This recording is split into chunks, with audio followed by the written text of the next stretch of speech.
میرے پوتے سے بھی ملاقات کرائے گا, میرا رب ساری ملاقاتیں کرا دے گا, میں اپنے اللہ کی رضا پہ بڑا راضی ہوں. وہ خاتون کہتی ہے میرا اور میرے شوہر کا کلیجہ پھٹنے لگا. میں نے کہا بابا یہ جذبہ کہاں سے ملتا ہے, یہ سکون کہاں سے آتا ہے, یہ کیفیت کیسے ملتی ہے؟ مجھے کہنے لگا تو نے لینی ہے؟ میں نے کہا تو کہنے لگا تو بھی گنبد خضرا والے نبی کا کلمہ پڑھ جا, تو بھی رسول اللہ کا کلمہ پڑھ جا.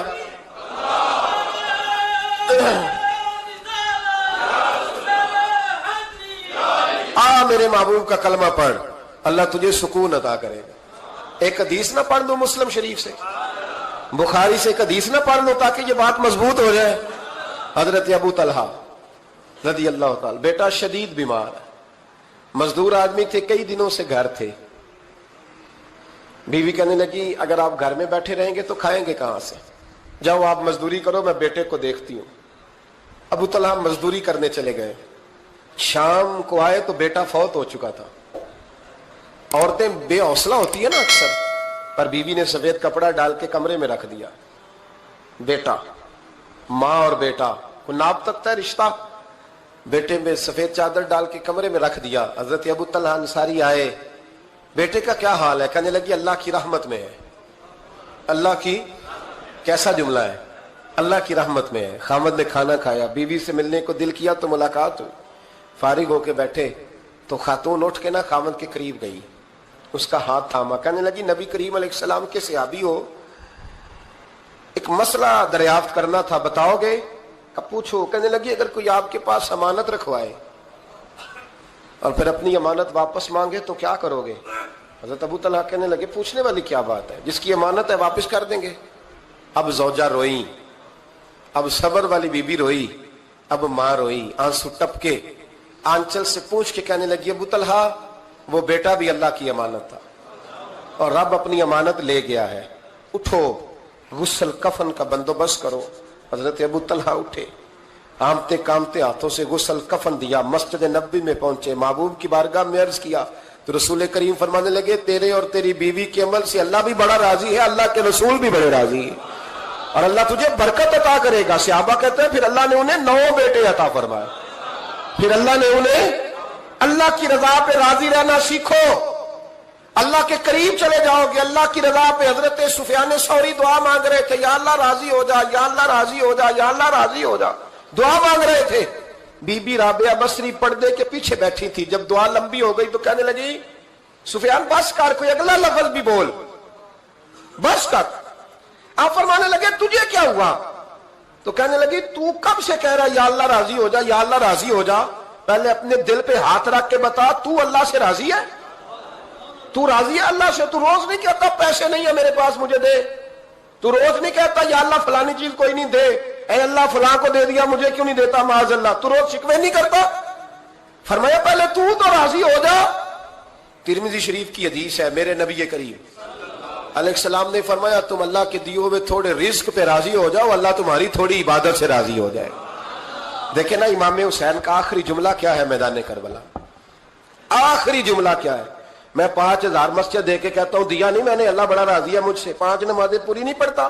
امام علی مقام نے نا دل, کلیجہ, جان, اولاد, ہر چیز نکال کے رکھ دی, تو آخری جملہ یہ تھا اے اللہ بتا تو حسین سے راضی ہے کہ ناراض ہے؟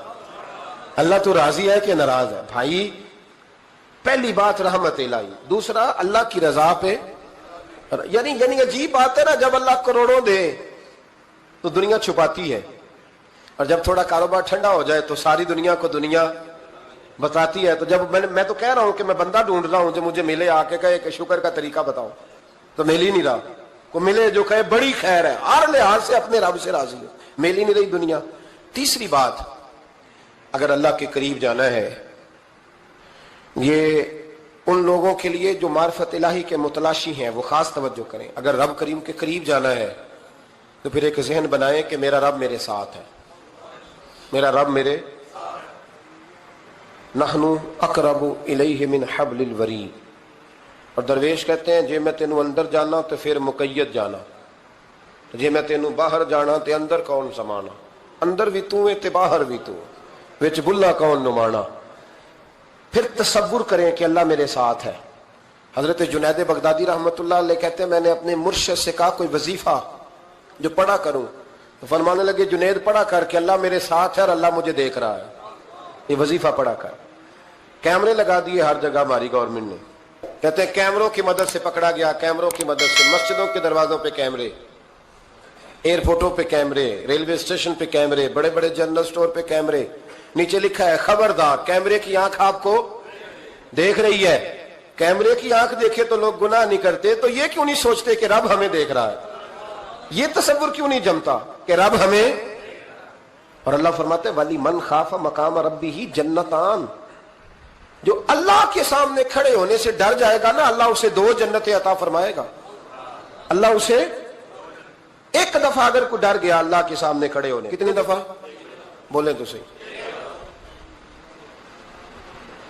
اس پر ہمارے مفسرین نے لکھا ہے کہ کبھی زندگی میں ایسا ہو کہ گناہ پر ہمارا پورا قبضہ ہو گیا ہو، گناہ پورا قابو میں آ گیا، اب کوئی روکنے والا نہیں، تو فرمایا جو اس وقت اللہ کے خوف سے ڈر جائے گا اللہ اسے 2 جنتیں عطا فرمائے گا۔ امام شافعی رحمۃ اللہ علیہ کے زمانے میں نا ایک بادشاہ کا اپنی بیوی سے جھگڑا ہو گیا، تو وہ بھی ملکہ تھی، کسی بادشاہ کی بیٹی تھی، شہزادی تھی، اس نے بھی سخت جملہ کہا، کہنے لگی چل دور ہٹ جہنمی، معاذ اللہ۔ اب اس نے اپنے خامند کو جہنمی کہا تو کہا، وہ کہنے لگا اس کا خامند کہ اچھا تو مجھے جہنمی کہتی ہے، جا پھر اگر میں جنتی نہیں تو تجھے 3 طلاقیں۔ اب کیسے ثابت ہو کہ جنتی ہے کہ جہنمی ہے؟ کیسے پتہ چلے گا؟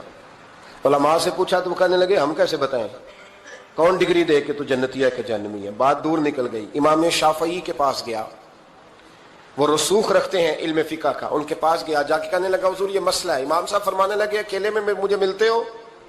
وہ اندر آیا، کچھ دیر گفتگو ہوئی تو امام صاحب فرمانے لگے لو جی یہ بندہ جنتی ہے، اس کی بیوی کو طلاق کوئی نہیں ہوئی، یہ جنتی ہے۔ اب کو پتہ ہے لوگ فتویٰ جلدی دے دیتے ہیں، کچھ لوگ خلاف تقریریں کرنے لگے کہ بادشاہ تھا تو امام صاحب نے بچا لیا ہے، کیسے آپ نے ڈگری دے دی کہ جنتی ہے جی؟ تو امام صاحب کہنے لگے تم بحث نہ کرتے تو میں بات پردے میں رہنے دیتا۔ سنو، میں نے بادشاہ کو تنہائی میں بلا کے پوچھا ہے کہ کبھی اللہ سے بھی ڈرے ہو؟ صرف اس لیے کہ اس وقت اللہ دیکھ رہا ہے۔ یہ نیت کبھی بندوں سے ڈر کے تو بندے بڑے گناہ نہیں نہ کرتے، کبھی اللہ سے ڈر کے بھی چھوڑا ہے؟ تو بادشاہ کہنے لگا بالکل چھوڑا ہے۔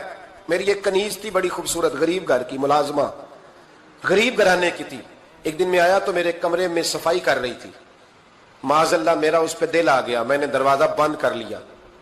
دنیا کی کوئی طاقت نہیں تھی، میرا اپنا محل تھا، مجھے کچھ دیکھ بھی لیتا تو کسی میں جرت نہیں تھی مجھے منع کرنے، اور میں چونکہ حکمران تھا اور مطلق العنان تھا، کوئی شکایت بھی نہ کرتا۔ لیکن جب میں نے اس کی طرف ہاتھ بڑھایا تو اس نے ایک ہی لفظ کہا، کہنے لگی تو اللہ سے نہیں ڈرتا؟ تو اللہ سے نہیں ڈرتا؟ کہنے لگا کوئی نہیں تھا امام صاحب مجھے منع کرنے والا، کوئی نہیں تھا۔ لیکن جب اس نے کہا تو اللہ سے نہیں ڈرتا تو میں کانپنے لگا، میں نے اس سے معافی مانگی، غریب ملازمہ سے میں نے بادشاہ ہو کے معافی مانگی، میں نے معافی مانگی، پھر میں نے دروازہ کھولا، کہتے وہ چلی گئی۔ امام صاحب کہنے لگے اٹھ میرے سینے سے لگ۔ کہا حضور کیا ہوا؟ فرمایا جو تنہائی میں اکیلے میں ایک دفعہ بھی رب سے ڈر جائے اللہ اسے 2 جنتیں عطا فرمائے گا۔ تو جنتی ہے اس لیے کہ تو یار کبھی تو ایسا ہو، کبھی تو ایسا ہو بھولا گاہک ہمارے قبضے میں آ گیا ہو، ہم اپنا پورا اس پر تسلط رکھتے ہو پر ہم اللہ سے ڈر جائیں۔ کبھی ایسا ہو کہ کروڑوں روپیہ ہمارے تسلط میں ہم چاہیں تو جتنا مرضی استعمال کریں لیکن ہم اللہ سے ڈر جائیں۔ حضرت عمر کا زمانہ تھا، ایک نوجوان صحابی کا بیٹا مسجد جایا کرتا تھا، بڑا نیک تھا، ایک عورت اس کو اپنی طرف بلانے لگی، لبھانے لگی، نوجوان تھا، ایک دن دل آ ہی گیا بی بی پہ، عشاء کی نماز پڑھ کے اس کے گھر کی طرف جا رہا تھا کہ کسی قاری صاحب نے آیت پڑھ دی ولی من خاف مقام ربہ جنتان، جو اللہ کے سامنے کھڑے ہونے سے ڈرے گا رب 2 جنتیں عطا کرے۔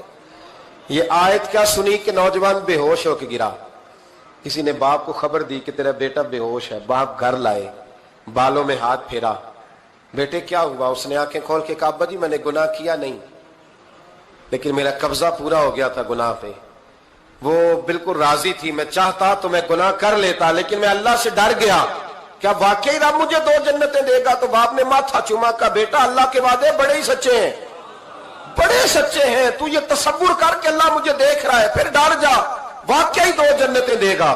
اس نوجوان نے چیخ ماری اور روح ہی پرواز کر گئی۔